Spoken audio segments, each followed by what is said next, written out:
Hey guys, I have a deck tech for y'all. It is a modern green devotion deck. It is one of my favorite decks because it's pretty dangerous in the beginning and it has a decent long game as well. So let's just get through the creatures right now. We have a playset of Elvish Visionary. Pretty good 2-drop, draws you a card so it thins out your deck, and the 1/1 is good because it just helps you block out some aggro decks that you might play against. We have a playset of Eternal Witness. Eternal Witness is good because it just gets stuff back from your graveyard, which, you know, if somebody Doomblaze your creatures and you need them. Also, it actually is the key to one of the combos in this deck, which I will show you later. We have a playset of Arbor Elves. This is actually very important because this is one of the keys in ramping for this deck. You do need Arbor Elves. You cannot replace them with Lantern Elves or anything of the like. You actually need the Arbor Elves because of the untapped target forest ability, which we will show you why in a sec. We also have a playset of Primeval Titans.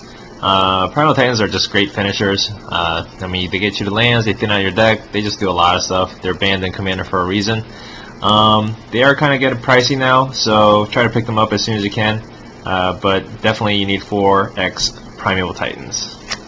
And then, last but not least, we have 4 Burning-Tree Emissaries.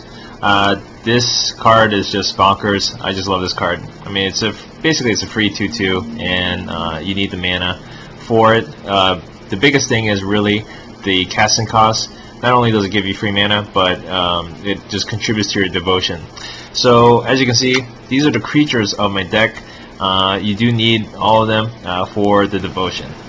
For the rest of the deck, I have Utopia Sprawls and Wild Growths. Sorry, I did not have 4x Utopia Sprawls at the moment, but they're basically the same thing as Wild Growths, except that Utopia Sprawl allows you to put any mana color.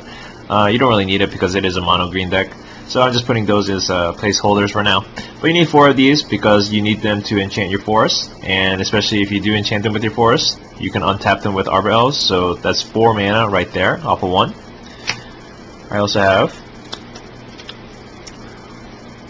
a playset of Fertile Grounds. Same thing, it ramps up your forest pretty well, and in conjunction with Arbor Elves, they work out really well. So even one forest can tap for basically 6 mana if you have one forest enchanted with either of these enchant lands.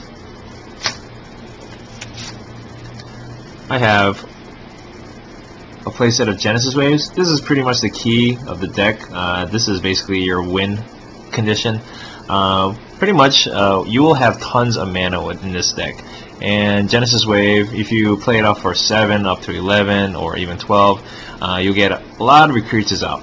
Genesis Wave is great because once you get this out and then you actually get the Eternal Witness out, you can pull it out again and then bring back Genesis Wave back to your hand and then cast it again. So there's a lot of cool combos with this deck that you can use with this. I have 2 Harmonizes. Honestly, I think this card should be banned in some modern decks, but it is a way to draw cards if you need so. I have 3 Garruk Wildspeakers. His first ability is really good, especially with Nythos, the Shrine to Nyx.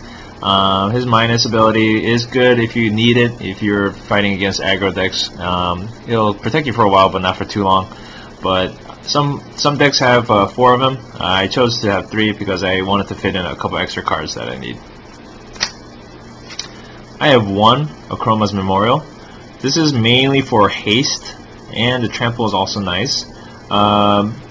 Basically, I wanted to give my creatures haste after bringing them out with Genesis Wave, and this is definitely a win condition. If this actually goes to your graveyard, your Eternal Witnesses can bring it back, and so you should be okay, but this is definitely something that will help out in the long run.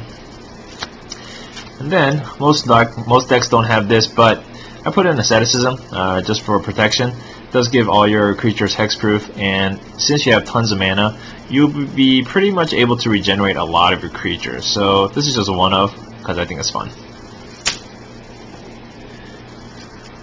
The key to the mana in this deck is 4 of these. Nythos, Shrine to Nyx. The Devotion ability is great, especially for monocolor decks, and you will definitely use this quite a bit. One of the best things you can use this with are Garruk Wildspeaker, or if you happen to have a Genesis Wave, you can pull one out, tap it, and then because it does not use the stack, because mana abilities do not use the stack. Bring out another Nythos and then tap that one for more mana. So pretty much once you have these, you will not have to worry about mana for quite some time. So this, in conjunction with all your creatures, you will have plenty of mana, usually about turn 3, turn 4. And then the rest are just simply forests. So yeah, there you have it. This is a fun deck to play. Kind of pricey now because it is pretty competitive. People do like it. It is pretty much fun on the kitchen table, so your friends may not enjoy it if you keep on winning with it. But try it out. If you can get the Titans for cheap, try it out. Genesis waves are starting to go up too, so get those quickly. Everything else, even including the Garruk Wildspeakers, are starting to go up in price. So this deck is actually getting pretty expensive.